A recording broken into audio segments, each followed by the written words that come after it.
पूर्वी चंपारण जिला में अपराध एवं अपराधियों के विरुद्ध मोतिहारी पुलिस ने अभियान छेड़ रखा है। इसी कड़ी में फिर एक बार मोतिहारी पुलिस के द्वारा फरार अपराधियों के विरुद्ध बड़ी कार्रवाई करते हुए 3 इनामी अपराधियों के घर पर इश्तेहार लगाकर अंतिम चेतावनी दी गई है।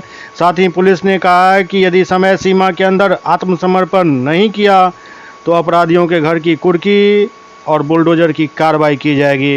इस दौरान डुमरिया थाना अध्यक्ष सुधीर कुमार के नेतृत्व में 10-10 हज़ार की इनामी लूट और हत्याकांड के अभियुक्त सलालुद्दीन और लालू मियां के घर पर इश्तेहार चिपकाया गया।